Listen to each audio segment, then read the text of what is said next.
The I don't know if deep passing, 15 yards down the field or more. Statistically, it's there this year more than it's been under you in 6 years. Does it feel like that statistically? Anyway, does it feel like that to you too when you're calling plays that you're able to do more in that realm? Yeah, I think anytime you have some success like that, you get some more confidence in calling it more, and I think it's a tribute to the players. The execution, the line's been doing a nice job holding up, and then we've got some speed on the perimeter to be able to the defense overplaying the run and get those guys running away from people down the field, and that's one of DJ's strengths as a quarterback is accuracy in the deep ball. So it's been good to see it come along, and I still think it can grow as we move forward.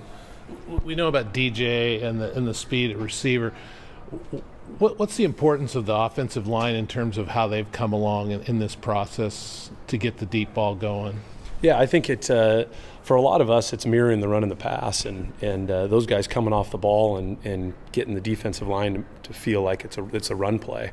I think it helps them in protection, not necessarily having to protect quite as long, but those guys doing a great job of selling it and then keeping low pad level and moving their feet and continuing to work, because sometimes those routes take a little bit of time to develop.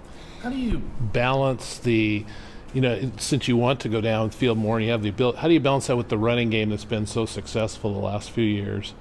I assume you don't want to get away from that, do you? No, you definitely don't. And then there's also trying to mix in some quick or intermediate pass game to try to get the quarterback a little bit of rhythm. So that's the tricky part. And I think last game, I think we only had 9 series, to where you're not getting necessarily a ton of play calls, and you got a lot of calls on the sheet that you want to get to. Sometimes it can be tricky, but we definitely want to get the ball in the hands of Fenwick and Damian. Those guys do a nice job, and that's what we do. We like to run the ball. But do you feel like you've been able to do that? Yeah, I feel like we want to be balanced, and we want to be able to keep the defense off balance by changing it up, and we just want to mix it up. Mix it in some runs, mix in some passes, and keep those guys off balance.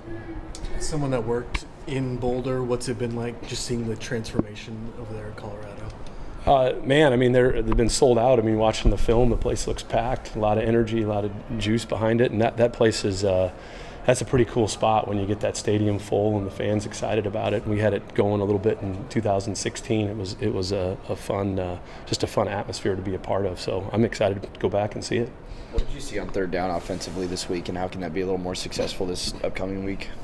I just think too many third and longs, just not being efficient enough on first and second down, and whatever defense you're playing, you get yourself into 3rd and 7+. Your percentages go way down, and I think in the end, we were 6 of 12, which is 50, and it's solid, and we'd love to be a little bit higher than that. And but to me, it really stood out as just being a little bit more efficient on first and second down, putting ourselves into more of those 3rd and shorts where we can lean on, have that threat of run and pass.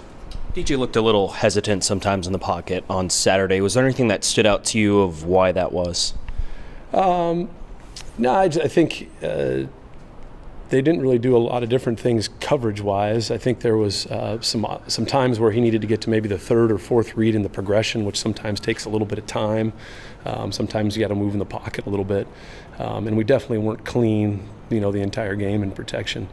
But yeah, I think it's just there was some where he was on rhythm on time, and then some where we got to get him off of that first, second read, and then just keep progressing through. And sometimes he has to move a little bit in the pocket. He can definitely improve a little bit in that. Yeah, you're always going to be. We'd love it to be a little bit higher, but that's. I think when you're taking some of those shots, the percentage isn't going to be quite as high, but the risk reward is worth it, and we've been able to create some explosive plays that way. And I think the part where you really grow is when they take that stuff away downfield, your quarterback ends up finding your check down and can still get a completion. I think that's when you really get it clicking. Yeah. Are there a couple things to you that just jump out right away on film, what they do defensively that could pose some challenges? Yeah, I think last game, and they've created a lot of turnovers.